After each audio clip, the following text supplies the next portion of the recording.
Assalamualaikum warahmatullahi wabarakatuh. Pada kesempatan kali ini, kami dari kelompok 4 akan memaparkan hasil observasi yang telah kami lakukan terkait dengan penganggaran dan studi kelayakan dalam pendidikan. Adapun anggota dari kelompok 4 yakni Aulia Purnama Putri, Eka Putri Bunga Lestari, Farah Alifah, Jenar Maheswari, saya sendiri Nadia Nur Karimah Zahra, dan juga Fania Rahmalia. Untuk pemaparan yang akan dijelaskan akan dimulai dari pembahasan hasil temuan, lalu dilanjutkan dengan analisis hasil observasi dengan teori, lalu dilanjutkan dengan gap analisis, dan diakhiri dengan rekomendasi perbaikan. Baik, untuk pembahasan yang pertama yakni mengenai temuan berdasarkan hasil wawancara dan observasi yang telah kami lakukan. Jadi kami berkesempatan untuk mengobservasi salah satu SD swasta yang berada di daerah Kecamatan Pulau Gadung, Jakarta Timur. Untuk menggali informasi yang lebih lanjut, kami juga mewawancarai salah satu guru yang kebetulan menjabat sebagai wakil kepala sekolah bidang kurikulum. Jadi berdasarkan wawancara yang telah kami lakukan, sekolah ini tuh berdiri sekitar tahun 1978. Dengan diharapkan dapat memberikan kontribusi dalam mencerdaskan anak bangsa di kecamatan tersebut. Lalu, sekolah ini juga didirikan oleh sebuah yayasan, yakni di bawah naungan Yayasan Pendidikan atau Pimpinan Daerah Muhammadiyah, Kota Jakarta Timur. Lalu, sejak awal berdiri, sekolah ini tuh memang sudah konsisten menjadi bagian dari gerakan pendidikan Muhammadiyah yang mencetak generasi Qurani, cerdas dan juga berkarakter. Selanjutnya, terkait dengan program unggulan, berdasarkan hasil wawancara kami, beliau itu menyebutkan ada 3 program unggulan yang ada di sekolah tersebut. Nah, yang pertama itu adalah kelas bilingual. Nah, kelas bilingual ini sudah berjalan sekitar 5 tahun ke belakang. Jadi menurut narasumber itu, dilaksanakannya atau diadakannya program kelas bilingual ini memang ditujukan untuk menambah sebuah keunggulan gitu, atau menciptakan sebuah unggulan dari SD tersebut. Lalu, dilanjutkan pelaksanaan program ini tuh sekolah menyediakan beberapa kelas terbatas yang memang khusus menerapkan kelas 2 bahasa. Jadi mereka di dalam kelas itu belajar 2 bahasa. Namun dalam satu angkatan itu ada beberapa kelas saja, tidak semua kelas. Nah, lalu yang kedua adalah program tahfiz Quran. Nah, sama seperti yang tadi, tahfiz Quran ini sudah berjalan sekitar 5 tahun, di mana pelaksanaan program ini tuh ditujukan sama seperti yang pertama, yaitu menambah keunggulan dari SD tersebut, jadi dapat meningkatkan citra dari SD tersebut. Nah, program tahfiz ini tuh bertujuan supaya seluruh peserta didik yang bersekolah di situ tidak hanya dapat membaca Al-Quran saja secara tartil, tapi juga dapat menghafalnya minimal 1-2 juz. Jadi harapannya lulusan dari SD ini tuh sudah memiliki hafalan sekitar 1-2 juz. Nah, lalu program unggulan yang terakhir adalah Ismuba, yakni program itu tuh sudah berjalan sejak SD ini tuh berdiri. Nah, Ismuba itu artinya Islam, Muhammadiyah, dan juga bahasa Arab. Selanjutnya, masih pembahasan dari temuan namun terkait dengan kajian kelayakan dan juga persetujuan program. Nah, berdasarkan hasil wawancara kami mendapatkan bahwa program yang akan berjalan di SD tersebut itu tentunya lahir dan diawali oleh kebutuhan yang ada di SD tersebut dengan alur sebagai berikut. Jadi pertama, pihak sekolah itu mengidentifikasi berbagai kebutuhan yang ada pada saat itu. Lalu setelah mengidentifikasinya, mereka itu menginisiasikan suatu program atau membuat suatu program untuk menjawab kebutuhan dari sekolah tersebut. Nah, setelah program selesai diinisiasi, setelah program selesai dibuat, maka sekolah akan mendiskusikan program tersebut dengan pihak-pihak terkait. Pihak-pihak terkait itu contohnya seperti orang tua siswa ataupun pihak-pihak yang bekerja sama dengan sekolah tersebut gitu. Nah, setelah sudah mendapatkan persetujuan dari seluruh pihak sekolah maupun pihak-pihak terkait, sekolah itu akan mengajukan program ke Kemendikdasmen karena seluruh persetujuan itu memang ada di Kemendikdasmen. Jadi mereka yang memutuskan apakah program itu bisa berjalan atau tidak. Untuk analisis biaya manfaat sendiri, sekolah juga telah melaksanakannya. Contohnya itu pada salah satu program, yaitu tahfiz Quran. Jadi tahfiz Quran itu melaksanakan suatu kegiatan yang bernama camp tahfiz, di mana mereka itu akan berpergian ke luar sekolah untuk menghafalkan Al-Quran gitu. Jadi sebelum mereka membuat program tersebut, pastinya sekolah itu akan menganggarkan biayanya dengan cara membuat RAB dan juga menganalisis biaya manfaat. Selanjutnya terkait dengan indikator keberhasilan yang ada atau yang ditetapkan, memang sekolah ini tuh berdasarkan hasil wawancara telah menetapkan indikator keberhasilan dari tiap program. Nah, contohnya itu dari kelas bilingual tadi. Kalau kelas bilingual tadi memang indikator keberhasilannya itu ada dari sekolah dan juga lembaga eksternal lain, karena memang untuk segi penilaian dan juga evaluasi kelas bilingual ini sekolah meminta bantuan atau bekerja sama dengan pihak luar, yaitu bernama lembaga Persen, untuk melakukan penilaian dan juga evaluasi program. Jadi indikator keberhasilannya mereka mendapatkan dari lembaga eksternal tersebut. Lalu yang kedua itu contohnya adalah tahfiz Quran. Jadi program tahfiz Quran ini indikator keberhasilannya itu dibuat oleh sekolah, di mana di program tahfiz Quran ini ada rapor atau hasil belajarnya sendiri yang di akhir nanti akan diberikan kepada peserta didik dan juga orang tua. Nah, isi dari rapor itu tidak lain adalah terkait banyak surah yang telah dihafalkan siswa, terus juga bagaimana pembacaan siswa, terus apakah tajwidnya sudah benar, makhorijul hurufnya sudah benar, atau sebagainya. Jadi secara garis besar telah menentukan indikator keberhasilan program sejak awal. Oke, selanjutnya terkait pelaksanaan monitoring dan evaluasi program didanai secara relatif melalui dana swadaya dan kemitraan eksternal. Nah, dengan rincian alokasi dana SPP sebesar 80% untuk sekolah dan 20% untuk yayasan. Sedangkan uang bangunan dialokasikan 20% untuk sekolah dan 80% untuk yayasan. Nah, mekanisme anggaran ini diawali dengan pengajuan proposal, Kemendikbudristek dan perizinan yayasan, di mana pencairan dana akan berjalan sekitar 14 hari setelah kegiatan selesai dilaksanakan. Nah, salah satu capaian utama dari pelaksanaan ini adalah suksesnya kelas bilingual yang diminati banyak sekali orang tua murid meski sekolah masih menghadapi tantangan kompetensi guru yang akhirnya diatasi melalui pelatihan dan tutor sebaya. Nah, setiap tahunnya program selalu disesuaikan dengan perkembangan zaman, termasuk adanya penyesuaian kenaikan biaya pendaftaran dan SPP. Terkait monitoring dan evaluasi secara keseluruhan dikontrol oleh pihak kurikulum dan didelegasikan kepada guru penanggung jawab seperti guru agama untuk program tahfiz, khusus kelas bilingual, evaluasi dan penilaian bekerjasama dengan lembaga eksternal yaitu Pearson sebagai bentuk transparansi dan tolak ukur keberhasilan sekolah. Wajib menyusun laporan berkala serta laporan pertanggungjawaban atau LPJ di setiap akhir kegiatan untuk memantau realisasi anggaran dan capaian program yang ada. Selanjutnya, terkait pengambilan keputusan dan skala prioritas, penentuan prioritas anggaran melalui evaluasi dampak, itu alokasi anggaran berfokus pada evaluasi tingkat keberhasilan dan kebermanfaatan nyata program kerja. Program unggulan yaitu yang memiliki dampak tinggi seperti kelas bilingual dan tahfiz selalu didahulukan dibandingkan alternatif lain. Lalu terkait kriteria keberlanjutan program diukur oleh indikator keberhasilan. Setiap program dipantau ketat menggunakan target capaian atau KPI yang telah ditentukan sejak awal, yaitu siklus perbaikannya. Jika target program belum terpenuhi, sekolah memprioritaskan langkah evaluasi dan modifikasi dibanding langsung menghentikannya. Lalu terdapat studi kasus penghentian program. Kasus ini terjadi program perkemahan terpadu pernah dinonaktifkan sementara akibat kendala situasi yang tak terduga. Lalu ada faktor utamanya seperti bentrok jadwal dengan program mendesak lainnya, serta faktor resiko cuaca buruk di lokasi pelaksanaan. Terakhir, keputusan saat anggaran terbatas, penilaian holistik diambil untuk menentukan strategi dilakukan dengan mengonversi kebutuhan inti peserta didik dengan dana yang tersedia. Adapun aspek pendukung kelayakan program juga ditinjau dari kesiapan sumber daya manusia, pendukung, serta potensi keberhasilan teknis. Selanjutnya, terkait sistem penganggaran dan pembiayaan lembaga, terdapat perencanaan alokasi dana, yaitu sekolah ini berbasis rencana kegiatan anggaran sekolah (RKAS) dan rencana kerja tahunan (RKT). Lalu dengan alokasi 80% SPP untuk operasional dan termasuk itu 5% untuk savingan, 20% uang bangunan untuk fisik. Lalu terkait sumber dan penyesuaian harga, sekolah ini memiliki multisumber seperti BOS, SPP, uang bangunan, dan mitra eksternal. Lalu terdapat juga kenaikan tarif berkelas dengan rata-rata 5% per tahun.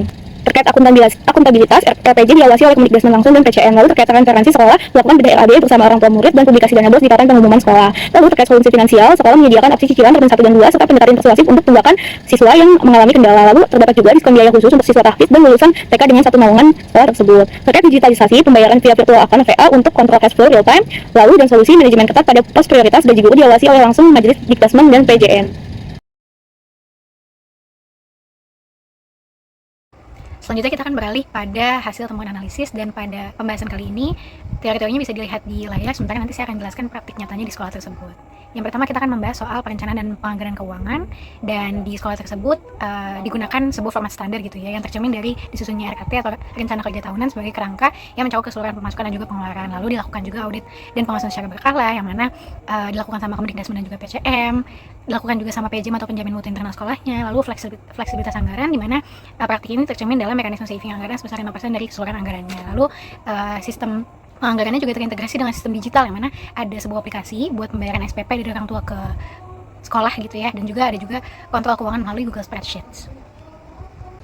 Lalu di sekolah tersebut juga dilakukan analisis kebutuhan yang dilakukan berdasarkan hasil evaluasi program tersebut tahun sebelumnya gitu. Adapun program yang menjadi prioritas adalah program yang memiliki tingkat keberhasilan dan juga kebermanfaatan yang tinggi.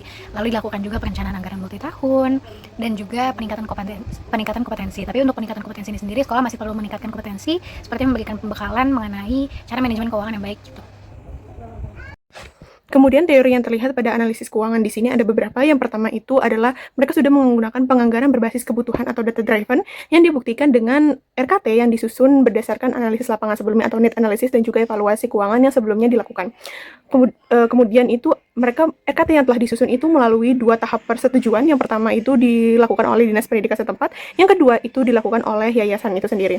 Kemudian mereka itu memiliki diferensiasi pendapatan yang cukup beragam sehingga dapat dilihat kalau misalnya mereka itu memiliki kemandirian finansial yang cukup baik yang berasal itu dari dana swasta, kemudian dari dana keluarga yang berasal dari SPP dan juga iuran bangunan, hingga dana pemerintah berupa BOS. Kemudian SPP yang mereka kenakan kepada orang tua itu mengalami kenaikan 5% setiap tahunnya. Kemudian mereka itu memiliki alokasi penganggaran yang cukup rapih yang dibagi untuk sekolah dan juga yayasan. Kemudian mereka juga terlihat memiliki penganggaran berbasis kinerja karena program-program yang menjadi prioritas itu merupakan program-program yang memiliki dampak positif yang cukup signifikan bagi sekolah. Sementara program-program yang dinilai tidak terlalu menguntungkan itu dimodifikasi kembali ataupun dihilangkan programnya. Kemudian di sini ada uji kelayakan yang terlihat dari observasi dan juga wawancara yang dilakukan oleh kelompok, di sini ada 4 aspek utama yang terlihat. Yang pertama itu aspek pasar, di mana sekolah itu sudah memenuhi kuota tahunan siswa baru karena memiliki 3 program andalan, yaitu Tahfiz, Ismuba, dan juga kelas bilingual. Pada aspek keuangan, itu terlihat kalau misalnya mereka memiliki kemandirian keuangan yang sehat melalui strategi diversifikasi pendapatan. Kemudian arus kasnya itu disiplin karena mereka itu pencairan dana minimal 2 bulan sebelum program dilakukan. Kemudian mereka juga memiliki dana cadangan 5% untuk memitigasi resiko kebutuhan yang mendesak. Selanjutnya pada aspek manajemen, tata kelola organisasi itu berjalan dengan sistematis dan juga konsisten, dilihat dari adanya delegasi tugas yang rapih dan kontrol ketat dari Dinas Pendidikan, yayasan, dan juga orang tua melalui laporan berkala.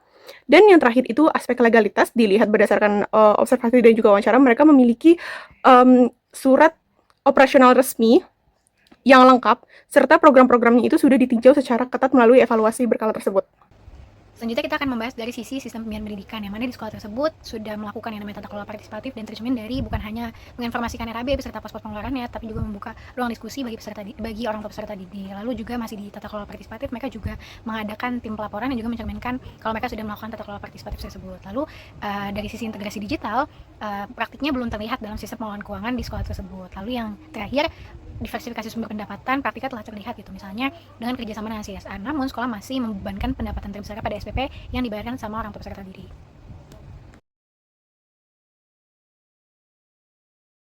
Secara umum, hasil analisis menunjukkan bahwa kondisi di lapangan telah mencerminkan penerapan berbagai konsep yang dijelaskan dalam teori. Meskipun demikian, masih terdapat beberapa perbedaan antara kondisi aktual dan kondisi ideal yang diharapkan. Perbedaan inilah yang selanjutnya dianalisis sebagai gap atau kesenjangan antara teori dan praktik. Terdapat beberapa gap dalam perencanaan dan penganggaran keuangan. Yang pertama, dalam perencanaan pengembangan sumber daya manusia atau SDM masih belum sepenuhnya sesuai dengan kebutuhan yang ada. Secara teoritis, perencanaan anggaran pendidikan tidak hanya berfokus pada pembiayaan program, tetapi juga harus mengalokasikan anggaran untuk peningkatan kompetensi guru secara berkelanjutan.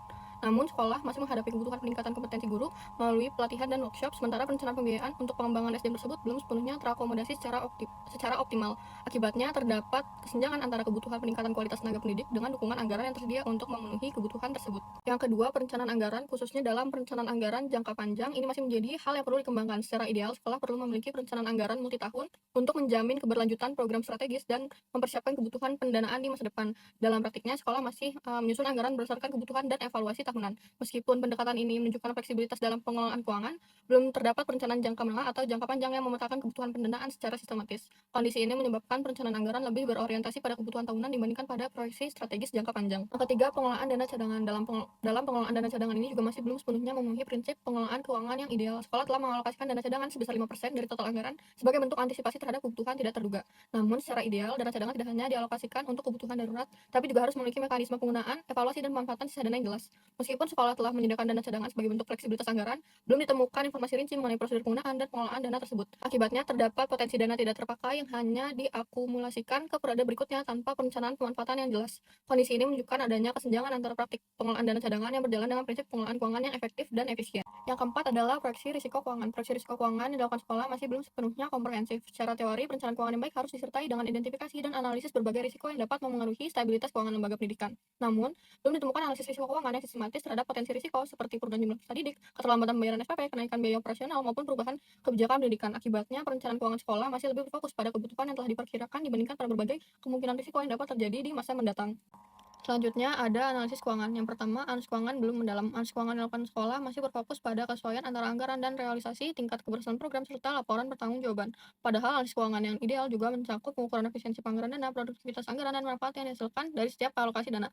Akibatnya, efektivitas penggunaan anggaran belum dapat diukur secara optimal. Yang kedua adalah diversifikasi pendanaan belum optimal. Meskipun sekolah memiliki beberapa sumber pendanaan seperti SPP, uang bangunan, dana BOS, dan CSR, pendapatan masih didominasi oleh kontribusi orang tua murid. Kondisi ini menunjukkan bahwa diversifikasi pendanaan belum sepenuhnya optimal, sehingga ketahanan keuangan sekolah masih cukup bergantung pada satu sumber utama pendapatan, yaitu orang tua murid. Yang terakhir adalah implementasi penganggaran berbasis kinerja belum terstruktur. Sekolah telah melakukan evaluasi program dan memprioritaskan pendanaan pada program yang dianggap berhasil, namun belum terdapat mekanisme yang terstruktur untuk menghubungkan hasil evaluasi dengan besaran anggaran yang dialokasikan. Akibatnya, hubungan antara kinerja program dan keputusan penganggaran belum terdokumentasi serta terukur secara sistematis. Oke, selanjutnya itu ada bagian uji kelayakan. Nah, di bagian uji kelayakan dapat dilihat bahwa sebelum suatu program pendidikan dijalankan, sekolah seharusnya melakukan kajian terlebih dahulu untuk memastikan program tersebut layak untuk dilaksanakan. Secara teori, aspek yang perlu diperhatikan meliputi kebutuhan peserta didik, kesiapan sumber daya manusia, ketersediaan sarana dan prasarana, pembiayaan manfaat program, serta resiko yang mungkin terjadi selama pelaksanaan program. Nah, berdasarkan hasil observasi di salah satu sekolah dasar swasta di Jakarta Timur, sekolah telah melakukan beberapa langkah yang menunjukkan adanya proses uji kelayakan. Langkah tersebut diawali dengan mengidentifikasi kebutuhan peserta didik, kemudian menyusun rencana anggaran biaya, melakukan analisis biaya dan manfaat program, menetapkan indikator keberhasilan, serta memperoleh persetujuan dari pihak yang berwenang sebelum program dijalankan. Nah, meskipun demikian, masih terdapat beberapa kesenjangan antara teori dan praktik di lapangan. Pertama, analisis risiko program belum dilakukan secara menyeluruh pada tahap awal perencanaan. Kedua, kesiapan sumber daya manusia, khususnya pada kompetensi guru, belum sepenuhnya dipetakan sebelum program dilaksanakan, sehingga kebutuhan pelatihan baru terlihat ketika program sedang berjalan. Nah, yang ketiga itu ada proses penilaian program, masih lebih banyak dilakukan setelah program berlangsung melalui evaluasi, survei orang tua dan hasil belajar peserta didik. Nah, dari temuan tersebut dapat disimpulkan bahwa sekolah telah menerapkan sebagian besar unsur uji kelayakan seperti identifikasi kebutuhan, penyusunan anggaran, analisis biaya, dan penetapan indikator keberhasilan. Namun, masih diperlukannya penguatan pada aspek analisis risiko, kesiapan SDM, dan perencanaan yang lebih komprehensif agar program yang dijalankan dapat berjalan lebih efektif, efisien, serta berkelanjutan di masa mendatang. Nah, jadi dapat dikatakan bahwa sekolah sudah memiliki dasar yang baik dalam melakukan uji kelayakan program, tetapi masih perlu meningkatkan kajian pada tahap perencanaan agar potensi kendala dapat diantisipasi sejak awal, bukan setelah program berjalan.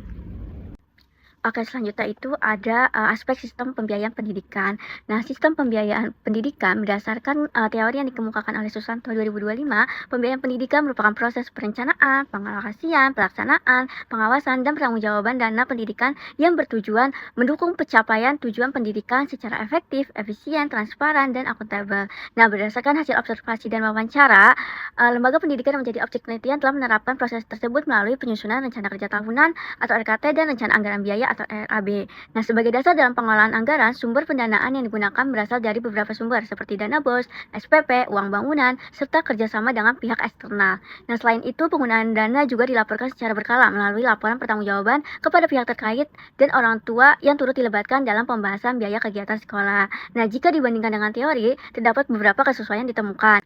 Namun demikian masih ditemukannya beberapa kesenjangan. Misalnya sekolah masih cukup bergantung pada sumber dana tertentu, khususnya pada SPP. Nah, selain itu beberapa kebutuhan program seperti pelatihan dan pengembangan kompetensi guru belum seluruhnya teridentifikasi sejak tahap perencanaan.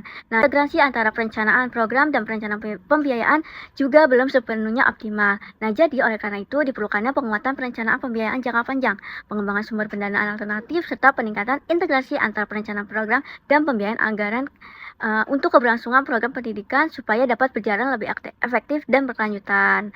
Oke, untuk selanjutnya akan dilanjutkan oleh rekan saya.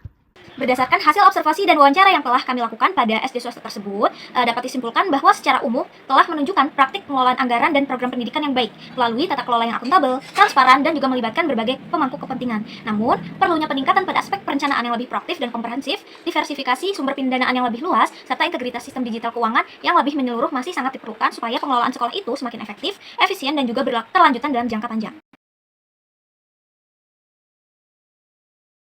Di sini selanjutnya kami memiliki rekomendasi bagi 3 kelompok subjek. Yang pertama itu adalah sekolah dengan memperkuat perencanaan penganggaran jangka panjang didasari atas kebutuhan, masalah, dan juga resiko yang akan dihadapi, serta memperbaiki manajemen resiko atas kendala-kendala yang mungkin akan dihadapi selama tahun anggaran. Dan kedua itu adalah untuk mahasiswa, karena di sini kami melihat kalau misalnya perencanaan penganggaran yang sekolah lakukan itu sudah sangat baik sehingga dapat digunakan sebagai pembelajaran empiris mengenai pentingnya perencanaan penganggaran. Dan kepada masyarakat, terutama pada orang tua, itu perlu adanya peningkatan literasi keuangan agar masalah-masalah terkait dengan pembiayaan atau pembayaran SPP ini dapat segera diatasi. Demikian laporan observasi yang dapat kelompok sampaikan. Kurang lebihnya mohon maaf. Wassalamualaikum warahmatullahi wabarakatuh.